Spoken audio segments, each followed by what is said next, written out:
Gracias. Ya tenemos por aquí a mi amigo, mi hermano, un gozo, de verdad.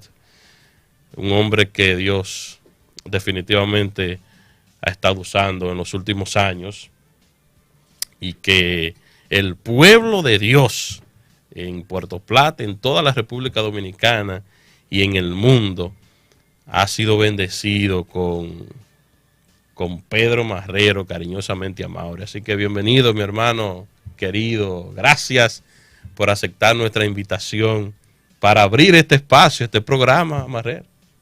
Bueno, gracias a ti por tu invitación y gracias al Señor en primer lugar por darnos la oportunidad de poder estar aquí compartiendo lo que hacemos continuamente a nivel local y lo que hacemos a nivel de relaciones cercanas, y que el Señor nos dé la oportunidad ahora de hacerlo de una manera más amplia, pues un gozo y un privilegio, una alegría, un verdadero gozo poder hablar de la gracia de nuestro Dios. Mira, tú sabes que me gustó eso que tú dices, porque tú aquí no vas a venir a hablar de algo que tú no haces, sino de algo que constantemente vives haciendo, y es la predicación. Tus compromisos son muchos, Marrero, a veces se hace difícil agarrarte, pero no son compromisos locales, porque Dios nos ha llamado a servir a una iglesia local, y hay quienes tienen llamados más grandes y son su responsabilidad, y hay quienes tenemos llamados más pequeños y es nuestra responsabilidad. Sí, sí.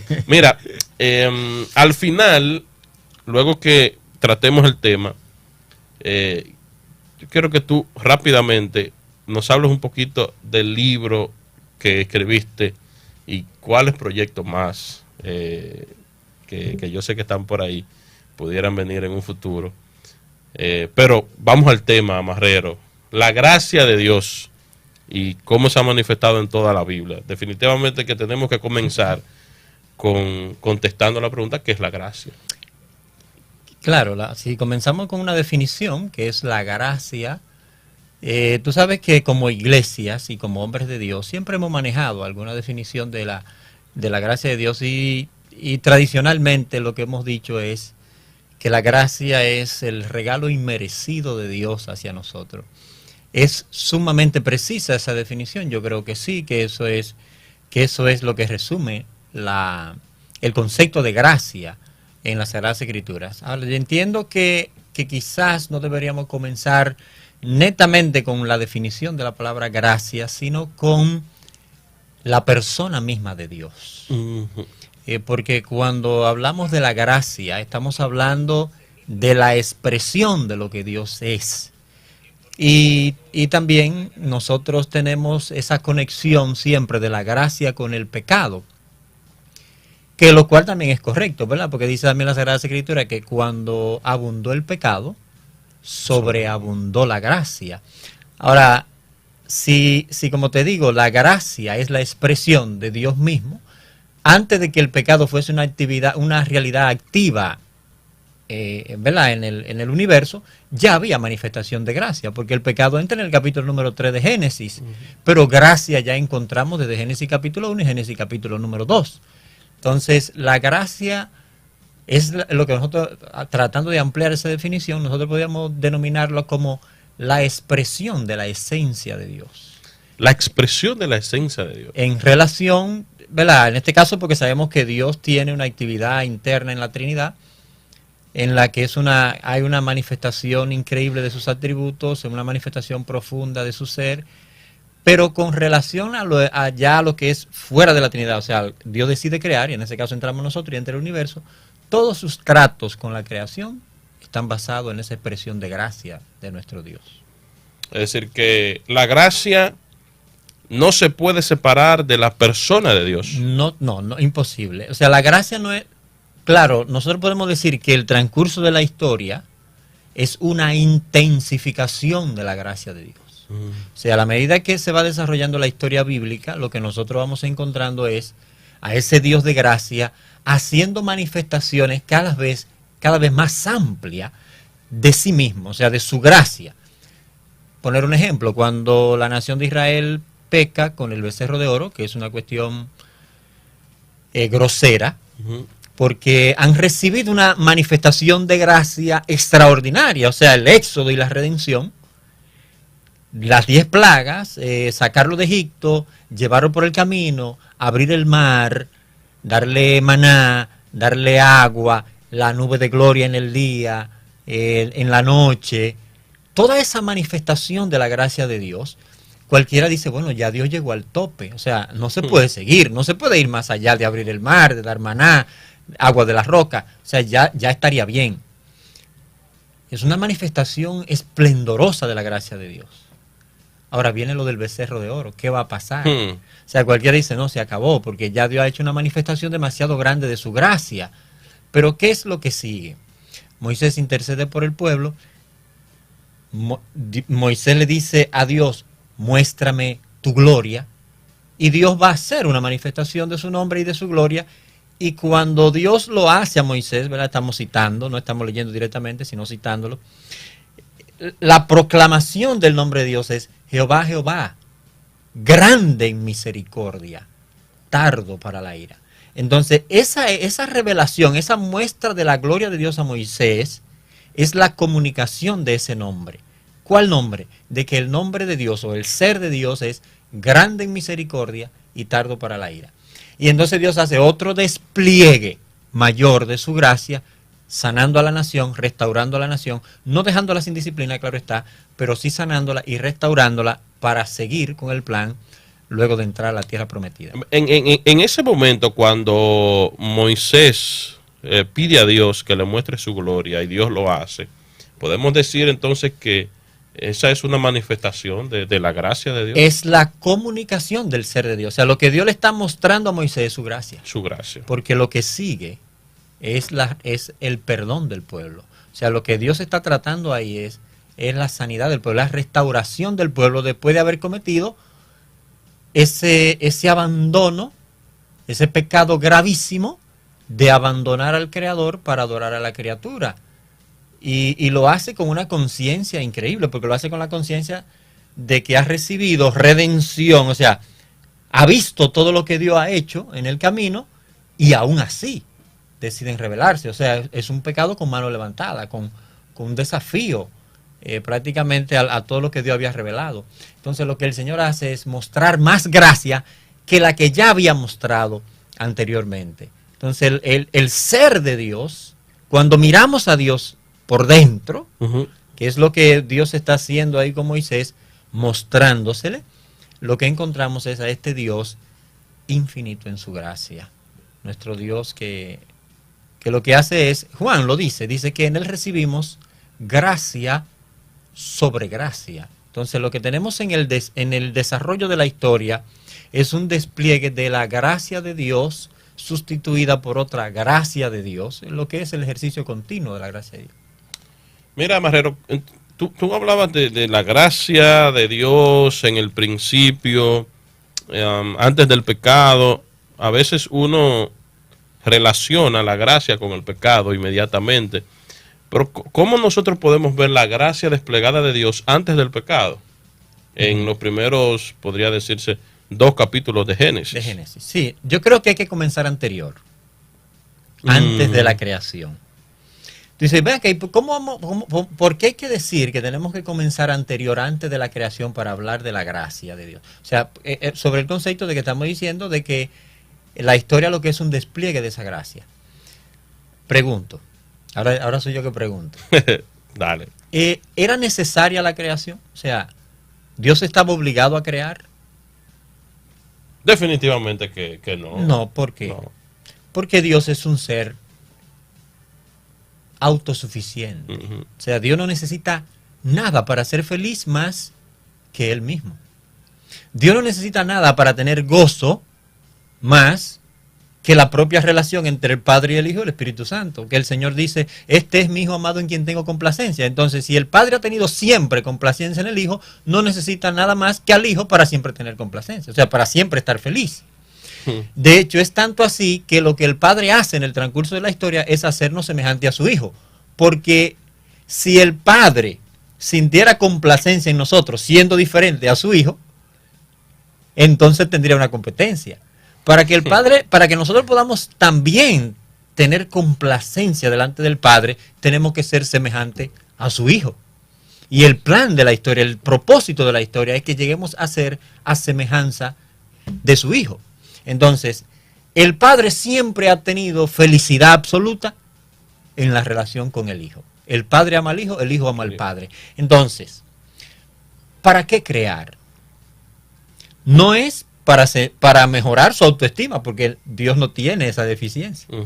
No es para ser más Dios, porque no puede ser más Dios ni menos Dios. No puede ser más poderoso ni menos poderoso. Nosotros a Dios no le añadimos nada. O sea, nosotros a Dios no añadimos. Entonces, ¿por qué Dios decide crear? Dios decide crear para comunicar su propia gloria y su propio gozo en criaturas que han de disfrutar de esa gloria y de ese gozo que Él comparte con el Hijo. Entonces, por eso, cuando Dios hace ese plan de la creación y lo lleva a cabo, lo que Dios está haciendo es manifestando gracia. La gracia de que nosotros también podamos gozarnos en la manifestación de su nombre y de su gloria. Y eso es gracia. Ahora, cuando entramos capítulo número 1 de Génesis, capítulo número 2. Eso fue antes de la creación. Estoy hablando de la creación, ahora vamos a entrar en creación. Estoy hablando de las decisiones, ¿verdad? Estamos hasta quizás pensando teológicamente acerca de eso, de ese tiempo sin tiempo, ¿verdad? Porque Dios no había creado todavía el tiempo. Yo no sé si una vez escuché a Pérez Millo decir, pero no sé si, ¿qué tú piensas del término en la eternidad pasada? Bueno, es que bueno, sí se puede decir, pero es que la eternidad, uno entiende el concepto, pero eternidad es realmente fuera de tiempo. O sea, porque el tiempo es parte de la creación. El tiempo pertenece a la creación. O sea, en el principio ya ahí comenzó el reloj a contar. Entonces, para Dios, 1000 años, ¿verdad? Como un día como 1000 años, pero no es por el concepto de un día 1000 años, sino es porque para Dios el tiempo existe porque Dios lo creó. Yeah. Pero el tiempo no es una realidad que afecta a Dios porque Dios ve todos los tiempos en un solo instante. Entonces, por eso Dios es un ser eterno. Yo necesito estar aquí para saber lo que está pasando a mi alrededor.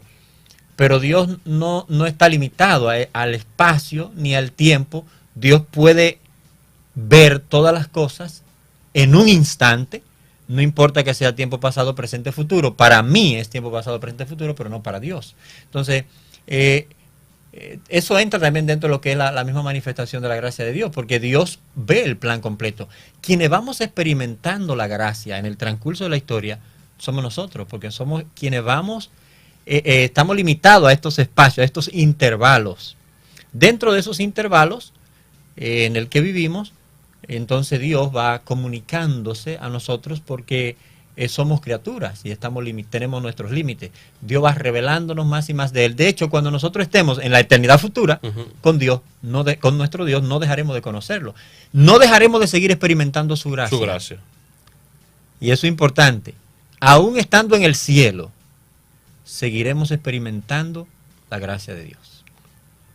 Y eso porque es la gracia, como tú mencionabas, es parte o es lo que Él es en su esencia, ciertamente. Exacto. No, y también, por ejemplo, tú mencionabas capítulo 1 y 2 de Génesis. ¿Qué tenemos capítulo 1 y 2 de Génesis? Tenemos el orden, el cosmos, ¿verdad? Como Dios lo va estableciendo y lo va ordenando, lo va poniendo, lo va hermoseando. Y el hombre termina como administrador de ese universo. ¿Qué derecho tiene el hombre a ser el virrey de Dios? ¿Quién le da ese derecho? O sea, ¿quién le da esa autoridad? Que Dios ponga en las manos del hombre, Dios le diga, en las manos del hombre y la mujer, Dios le diga, miren, mis hijos, todo esto que yo he hecho hermosísimo, ustedes son los encargados, los administradores. ¿A qué universidad fue Adán? Para que Dios le pusiera esa administración. No, eso es gracia, eso es la misericordia de Dios. Ahora lo coloca en el jardín. Claro, uno siempre relaciona la gracia con el pecado, vuelvo a decirte. No, no necesariamente. Son los dones que recibimos de Dios sin que nosotros tengamos mérito para recibirlo. Entonces Dios lo coloca en el jardín, ¿verdad? En el Edén. Si Dios quiere, no le da un orden moral. Dice, ok, averíguatela como pueda y si tú cometes errores yo vengo a juzgarte. No, pero tú sabes lo que hace Dios en su gracia. Dios le dice, mira, te coloco aquí en el jardín, de todos los árboles tú puedes comer, de este en específico no comas. Eso es gracia. Porque ¿qué le está diciendo? Te estoy evitando porque necesitamos más gracia para hacer lo correcto que para pecar. O sea, interesante. Necesitamos más gracia para hacer lo correcto. Exactamente. O sea, para pecar yo no necesito nada más que ser yo. Ahora, para vivir en justicia, en santidad, en amor, yo necesito la gracia de Dios derramada continuamente. Por eso, Pablo, cuando escribe a los pastores, en este caso Tito, Timoteo, él le dice, la gracia sea multiplicada sobre ustedes. Sí. O sea, él está esperando que haya una frecuente multiplicación de la gracia, porque ahora te vuelvo a citarte el texto de Juan, capítulo número 1, que la ley por medio de Moisés fue dada, pero la gracia y la verdad vinieron por medio de Jesucristo, y que en Cristo nosotros recibimos gracia sobre gracia. O sea, continuamente estamos recibiendo la gracia de Dios. Tenemos que, nosotros creo que debemos avanzar un poquito con relación a la gracia, a pensar, no solamente en conectar la gracia con el pecado, que de hecho la Biblia lo hace y por eso también nosotros lo hacemos, pero a pensar en la gracia como nuestra fuente de santificación también. O sea, necesito gracia continuamente para ser fiel a Dios. Porque no se puede ser fiel a Dios en la fuerza de la carne. Necesito la asistencia de la gracia de Dios continuamente. Por eso los medios de gracia, lectura de la palabra de Dios, la oración, la comunidad, todo eso son vías por las que Dios va fortaleciéndonos continuamente en la experiencia de su gracia y su misericordia. Antes de que hablemos un poquito de esos medios de gracia precisamente, me llegó así una pregunta. Yo sé que tú has estudiado bastante el libro de los jueces, los reyes. ¿Cómo nosotros podemos ver la gracia manifestada en ese tiempo de tanto desorden, por ejemplo en los jueces y en los reyes, con tantos reyes malvados que hacían lo malo delante de los ojos de Dios, como mismo dice la Biblia? Sí, quizás debemos conseguir desde el inicio mismo, porque cuando llegamos a los jueces y llegamos a los reyes, a la monarquía, ya ha habido muchas manifestaciones de la gracia de Dios anterior. Hay una palabra en el Antiguo Testamento, nosotros la Reina Valera 60, que es la que usamos con más frecuencia, la traduce como misericordia, en ocasiones la traduce como amor. Es la palabra hebrea Gesed. Gesed. Esa palabra hebrea es una de las palabras más importantes de toda la Biblia y probablemente la palabra más importante del Antiguo Testamento.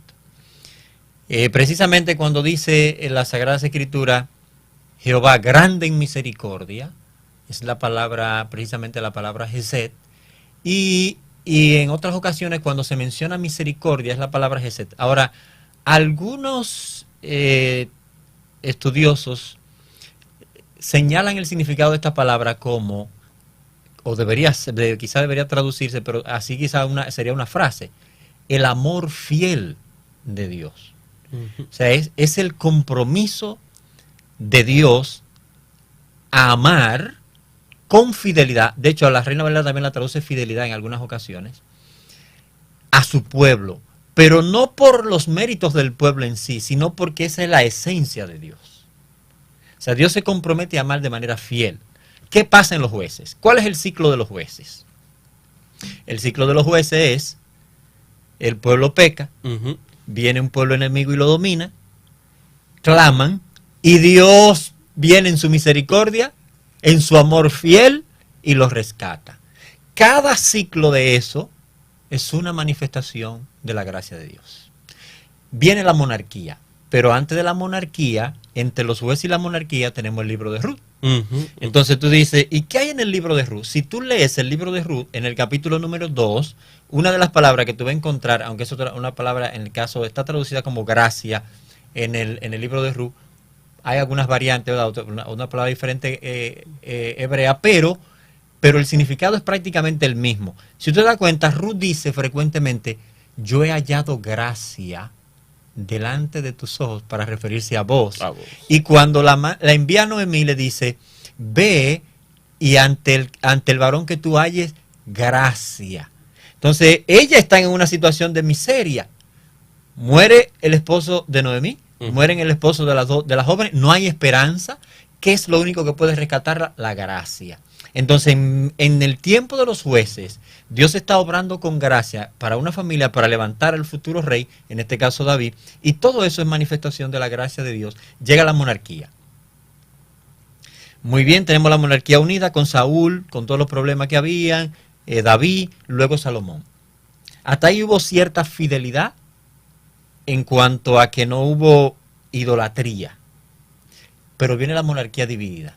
Entonces, por el lado sur, los de Judá son los de David, la descendencia de David, con excepción de Atalía, ¿verdad?, que usurpa el trono en un momento. Y luego del lado norte, todos son idólatras. Ahí no hubo nada bueno. No hubo nada bueno. Entonces, Dios en su misericordia, a través de los profetas de Amós, de Oseas, enviados al norte, a decirle a la nación, tú eras la esposa de Dios. Tú tienes que ser fiel a Dios. Dios sigue mostrándole su fidelidad, llamándole al arrepentimiento, pero al mismo tiempo advirtiéndole hacia dónde iban. No le hacen caso a Dios, viene a Siria y destruye la parte norte. La parte sur continúa, comienzan también a desviarse. Dios en su fidelidad, continuamente enviando profeta, y en su amor, y comunicándole su gracia. Isaías señala todos esos tiempos, caen por parte de Babilonia. Ahora, ¿se perdió la esperanza? ¿El Dios fiel abandona su amor por su pueblo? No. Y ahí donde parecería que sí. Parecería que sí, pero entonces hay que ver el mensaje teológico, el mensaje, la teología de los profetas. El profeta Isaías llamando a la nación, diciéndole, consolaos, consolaos, pueblo mío. Llamando al pueblo, mostrándole incluso hasta el cielo nuevo y la tierra nueva, donde él estaba mostrando que por amor a él mismo, él iba a obrar en medio de su pueblo. Y eso es gracia. Eso es gracia. Esa es la gracia de Dios, mis hermanos y amigos. Marrero, ¿cuál entonces ha sido la más grande manifestación de la gracia de Dios? Es que esa es la manifestación que resume todas. Toda manifestación de la gracia de Dios antes del Calvario, todas apuntaban hacia el Calvario. Porque tú dices, vuelvo otra vez con Juan, a citarte el texto que citaba ahorita. La ley por medio de Moisés fue dada, mas la gracia verdadera, porque usa la gracia y la verdad, vinieron por medio de Jesucristo. La mayor manifestación de gracia de nuestro Padre es en Cristo. Ahora, ¿por qué? Por la definición que dimos inicialmente. Nosotros siempre definimos, te decía que definimos gracia siempre diciendo que es el regalo inmerecido de Dios. Bien, pero después decíamos que la gracia es la manifestación de Dios mismo hacia nosotros, para redimirnos, para salvarnos. Entonces, ¿dónde nosotros encontramos la mayor manifestación histórica en el tiempo de la persona de Dios? La encontramos en aquel que es el reflejo mismo de su sustancia, que es la imagen de Dios. Entonces, Cristo es la manifestación de la gracia de Dios. Ahora, ¿por qué en el Calvario? Mis amados hermanos, porque Pablo, pensando en eso, Filipenses capítulo número 2, Pablo dice, hay en vosotros este sentir que hubo en Cristo Jesús, el cual siendo en forma de Dios, no estimó el ser igual a Dios, ¿verdad? Sino que se despojó a sí mismo, tomando forma de siervo. Y usted puede tomar forma de siervo, porque ¿qué va usted a hacer como siervo? Bueno, usted va a hacer los mandados, va a servir, va a limpiar, va a hacer muy bien. Pero no fue hasta ahí nada más. Es que él dice, tomó forma de siervo y fue a la muerte, porque todos nos vamos a morir también. O sea, todos los siervos se mueren. Entonces podía decir, él tomó se hace humano, ok, decide ser siervo, pero podía vivir hasta que se muriera, porque los siervos viven hasta que se mueren, ¿verdad? Sí, pero él tomó una decisión de morir, pero igual pudo haber tomado una decisión de morir de otra manera, en una guerra o qué sé yo. Dice, no, tomó forma de siervo y fue a la muerte, pero no cualquier muerte, muerte de cruz. Entonces, desciende por amor a nosotros, por manifestación de su gracia y de su misericordia, a donde ni siquiera podíamos imaginarnos, para mostrar ese amor grande. Mismo Evangelio de Juan, dice el Señor, hablando de los discípulos, que cuando ya había llegado su hora, ¿verdad?, reúne a sus discípulos, dice que los amó y los amó hasta el fin. ¿Saben qué significa? No es que significa que los amó hasta el fin del mundo, no, significa que los amó hasta un punto donde ya no se podía amar más. O sea, cuando usted se entrega a usted mismo, es que ya no se puede ir más lejos. O sea, no podemos decir, el amor de Dios por mí va a aumentar. No, es que ya Dios lo ha amado a usted hasta donde no se puede amar más, con todo su poder y con toda su entrega. Con amor eterno. Con amor eterno, o sea, no se puede ir más lejos. No. O sea, yo puedo decir, bueno, yo a usted lo voy a amar de aquí a mañana, pero de pasado mañana prepárese que usted no me cae bien. No, pero con amor eterno te he amado. O sea, no se puede ir más lejos en cuanto a amor se refiere que lo que Dios ha hecho por nosotros en la manifestación de su gracia en la persona de Jesucristo. No se puede amar más.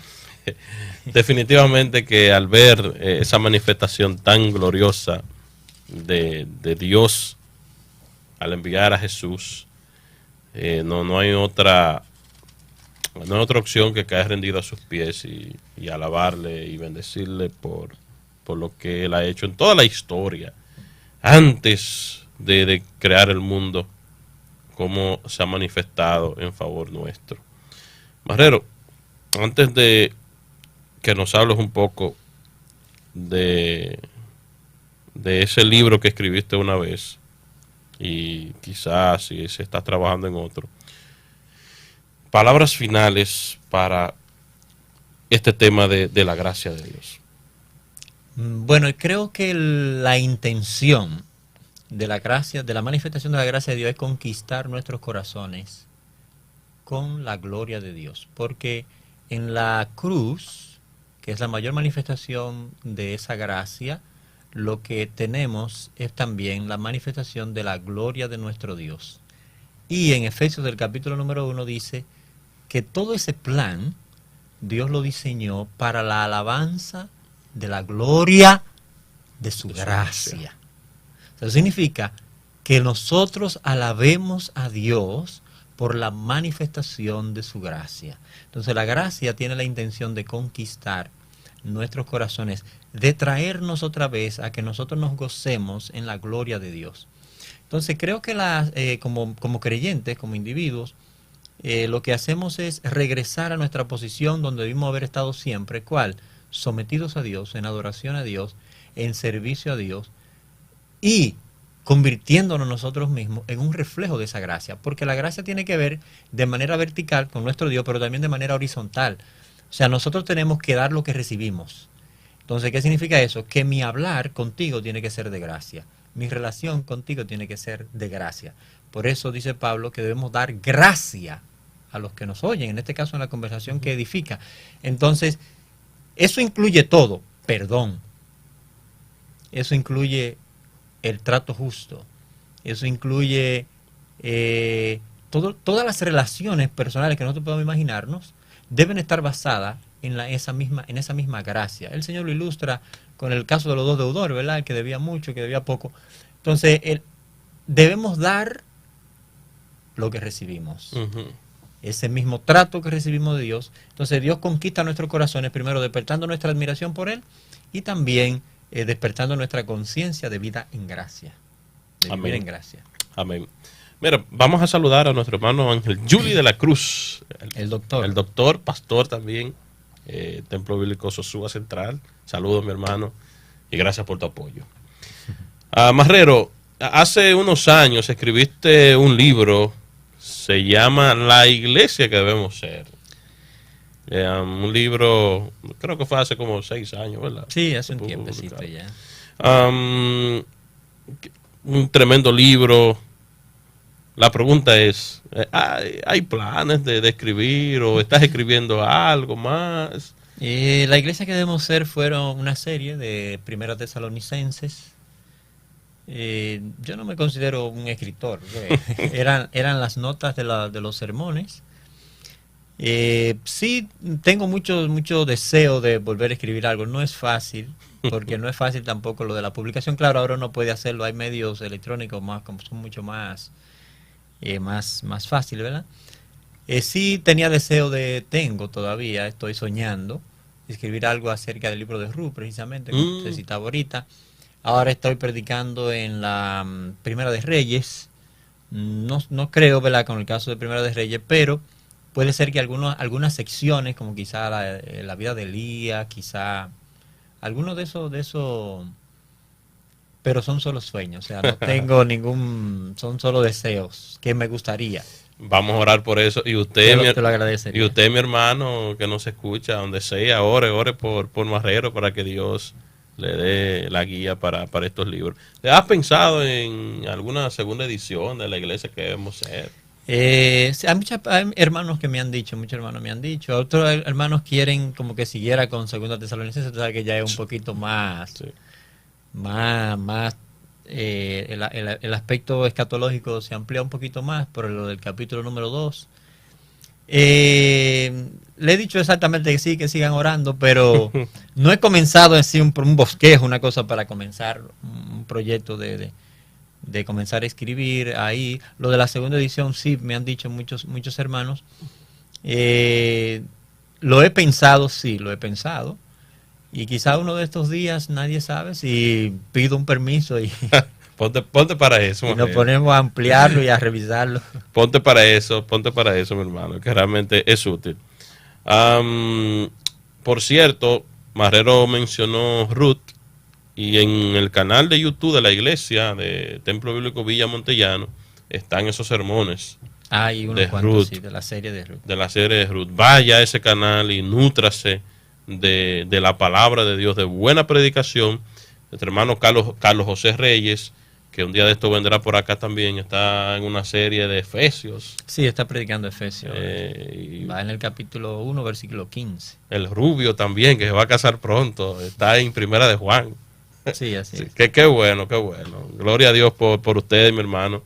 Y gracias por venir y colaborar con nosotros. Gracias a ti, somos tuyos. Tú usa lo que es tuyo cuando tú quieras.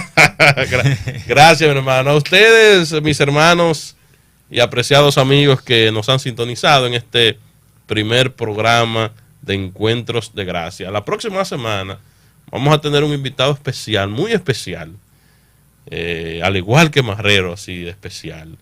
No lo vamos a decir porque usted vaya a nuestras redes sociales, en Instagram, en Facebook, síganos ahí para que se entere de quién estará la próxima semana. Pero gracias por sintonizarnos, le deseamos feliz sábado, feliz resto de la semana también, y nosotros nos vamos a encontrar aquí el próximo sábado a las 12 del mediodía en una entrega más de Encuentros de Gracia. Bendiciones.